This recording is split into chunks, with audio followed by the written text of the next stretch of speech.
greatest thing in life is to love and be loved. Without question, Steve has done just that. The love he held for his family was immense. It was known. It was felt deeply. Stephen too absolutely knew he was loved.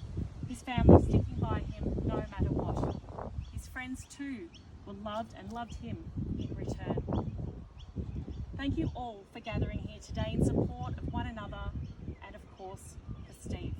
I'm extremely honoured to be here with you as we pay our last respects to Stephen Peter Glennie, known affectionately as Steve, who very sadly and heartbreakingly passed away just last week at 39 years of age. I'm Civil Celebrant Tracy O'Connor, and on behalf of Angie at Simplicity Funerals, I warmly welcome you to the Lilydale Memorial Park here, where we lay Steve to rest. And thank you, Steve, for this glorious weather. I would like to take this opportunity to ask anyone with your mobile phones on hand if you could place them on silent for the duration of this today so that we may be all fully present.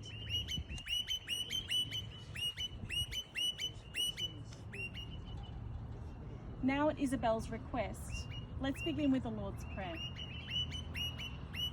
Our Father, who art in heaven, hallowed be thy name. Thy kingdom come, thy will be done, on earth as it is in heaven.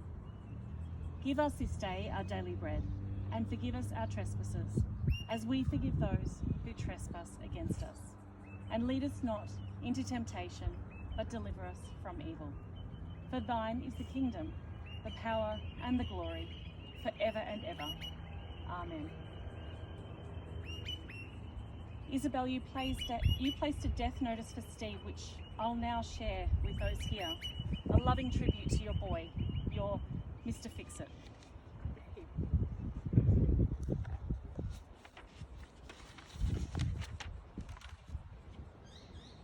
Our beautiful son, Stephen, our hearts are broken. You are no longer with us. We cried an ocean of tears. Thanks for always being there for me. Treasured memories of laughter, fun, and drives, and lovely walks. Fondly in our hearts, forever, Mum, and all your family. Rest in peace. And now on behalf of Wayne, I'm honoured to read his touching tribute to his baby brother.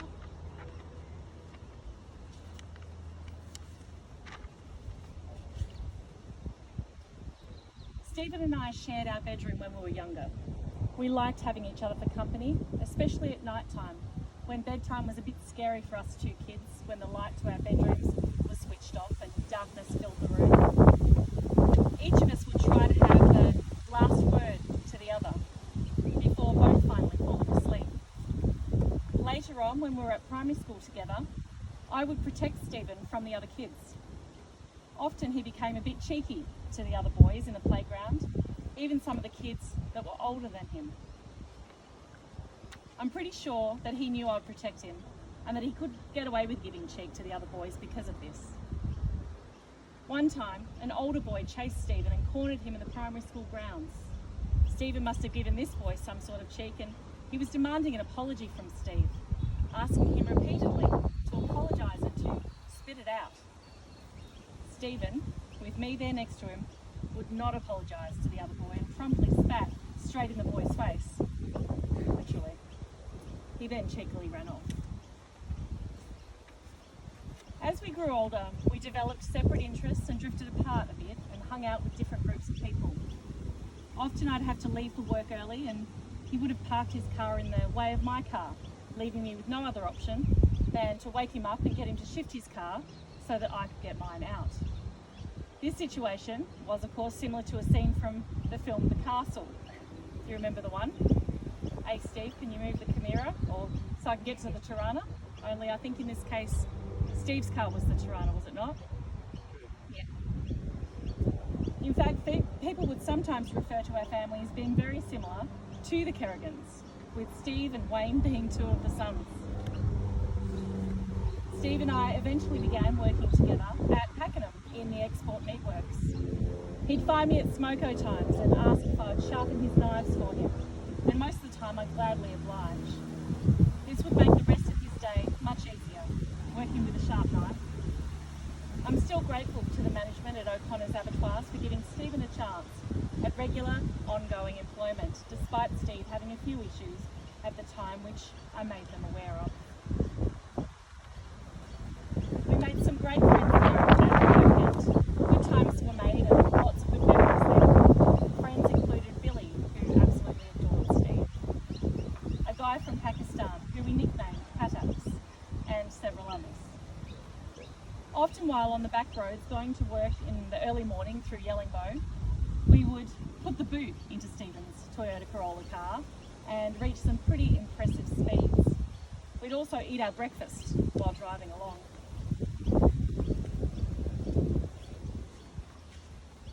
Later when I moved away, Steve would help me when I was working with my sheep or cutting up the firewood. He was always willing and done his best and kept me honest by making sure that I paid him correctly when we'd agreed on an hourly rate of pay. A couple of times we did come across snakes in the paddocks, with one particular time where he was confronted with a tiger snake directly in front of him, which was in the strike position, and it was certainly standing its ground. He yelled out to me, "Wayne, what should I do?"